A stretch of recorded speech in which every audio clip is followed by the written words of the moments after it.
Hello hi guys 63 అడుగులటువంటి విఘ్నేశ్వరుని మన కర్నూలులో తుంగభద్ర నది తీరాన ఒడ్డున ఈ టెంట్లో కడుతూ ఉన్నారు. మీకు చూపిస్తాను ఎలా కడుతున్నారు. Please watch and enjoy.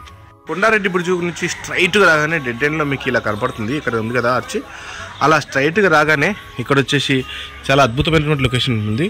ఇక్కడ శ్రీ లక్ష్మీనరసింహస్వామి సన్నిధి, మంత్రాలయం, శ్రీ రాఘవేంద్ర స్వామి మఠం కూడా ఉంటుంది. ఈ లెఫ్ట్లో మఠము మీరందరూ విచ్చేసినప్పుడు కూడా ఇక్కడ ఉన్నటువంటి మఠాన్ని మీరు దర్శించుకోవచ్చు. రావి చెట్టు, వేప చెట్టు, ఈ గోశాల కూడా ఉంది. ఇక్కడ వెరైటీగా ఈ గోడకు వచ్చేసి స్నేక్ను తయారు చేశారు. మీరు వస్తే మాత్రం ఇక్కడ తప్పకుండా చూడొచ్చు. ఎదురుగా కనపడే బ్లూ కలర్ షెడ్డే వినాయకుడిని తయారు చేసేది. ఇక్కడ ఉన్నటువంటి రాఘవేంద్ర స్వామి మఠం లోపలికి రాగానే లెఫ్ట్లో ఇలా ఉంటుంది. స్ట్రైట్గా కనపడుతున్నటువంటి ఆ షెడ్డే 63 అడుగుల వినాయకుడు. మన కర్నూలులో అతిపెద్ద వినాయకుడిని తయారు చేసేటువంటి విధానం ఎలా ఉంటుంది లైవ్లో మీకు చూపిస్తున్నాను. ఫస్ట్ ఆఫ్ ఆల్ అన్నీ కూడా స్ట్రైట్గా ఉన్నటువంటి వినాయకుడు ఎలా తయారయ్యేది మీరు చూస్తూ ఉన్నారు కదా. ఇప్పుడు వచ్చేసి ఏ పెయింట్స్ కూడా వేయలేదు, కేవలం ఇది వచ్చేసి మట్టితో తయారు చేసినటువంటి వినాయకుడు కర్నూలులో మొట్టమొదటిసారిగా చేస్తూ ఉన్నారు. మీకు అందరికీ చూపిస్తూ ఉన్నాను. ముఖము, చేతులు, కాళ్ళు, తర్వాత ఇలా అద్భుతంగా తయారు చేస్తున్నారు. ఎస్, ఇది ఎలా తయారు చేస్తున్నారని మీరు చూస్తూ ఉన్నారు కదా. ఈ వ్యక్తి వచ్చేసి మన ఏ క్యా కర్రా దంతాలు. ఓకే, మన దంతాలు తయారు చేస్తున్నారు. ఏ మట్టికు నామ్ క్యా? Black soil. ఓకే, నల్ల మట్టి, ఏ ఎర్ర మట్టి, ब्लैक में. Okay okay okay. वो पेंट क्या? पुट्टी डाल रहे हैं उसको. अच्छा, कितना फीट का है अभी?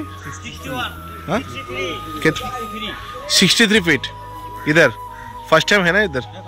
हाँ, कर्नूल में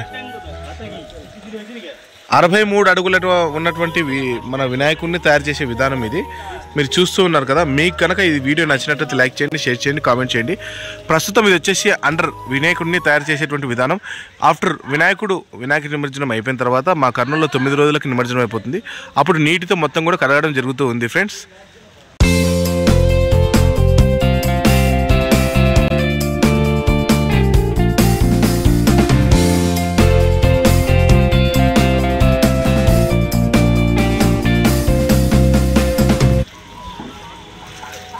आप कहाँ से आया था? कोलकाता से इधर आया था. कितने दिन हो गए काम करने के लिए? 2 महीने 10 दिन हो गए. अच्छा, 2 నెలల 10 రోజులు అయ్యిందంట. చూడండి, ఆల్మోస్ట్ ఈ వినాయకుడు ఎక్కడున్నాడంటే మన తుంగభద్ర నది తీరాన పక్కనే ఉంటాడు. మీకు తుంగభద్ర నది ఎలా ఉంటుందని చూపిస్తాను రండి. ఇలా చూస్తేనే చెప్పాను కదా తుంగభద్ర నదీ తీరం ఉంటుందనేసి. ఈ నదీ తీరం పక్కనే ఒడ్డునే పెట్టారనమాట. ఇదంతా తుంగభద్ర నదీ తీరము. ఈ నది ఒడ్డునే మనకు విఘ్నేశ్వరుని తయారు. ఇంతవరకు నేను ఖైరతాబాద్ వినాయకుడు చాలా గొప్ప వినాయకుడు, పెద్ద వినాయకుడు అనుకుని చాలా ఆనందపడేవాడిని. మా కర్నూలులో కూడా చేస్తుంటే నేను ఇంకా చాలా సంతోషపడుతూ ఉన్నాను. ఇవన్నీ దంతాలు. అండ్ ఏ క్యా కర్రా? హారం. మరి వినాయకుడికి మెడలో హారాన్ని తయారు చేస్తూ ఉన్నారు. ఇక్కడ 63 అడుగుల విగ్రహాన్ని క్లోజ్ చేసి పెట్టారు, ఎందుకంటే అండర్ కన్స్ట్రక్షన్లో ఉంది కాబట్టి. చేసే విధానం ఇక్కడ చూస్తూ ఉన్నారు కదా ఫ్రెండ్స్. మీరు చూస్తున్న వినాయకుడు వచ్చేసి అతిపెద్ద వినాయకుడు మన కర్నూలులో ఉంది. ఇది ఎక్కడ అని అంటారా, మన కొండారెడ్డి బ్రిడ్జ్కి స్ట్రైట్గా ఎక్కడ కూడా కట్టకుండా డైరెక్ట్గా వచ్చారనుకోండి, తుంగభద్ర నది తీర పక్కన ఉంది. చేసే విధానం ఇక్కడ చూస్తూ ఉన్నారు కదా. ఈ పెద్దగా కనపడుతున్నటువంటి హైట్ ఉంది కదా, 63 అడుగులటువంటి విఘ్నేశ్వరుని అక్కడ తయారు చేస్తూ ఉన్నారు.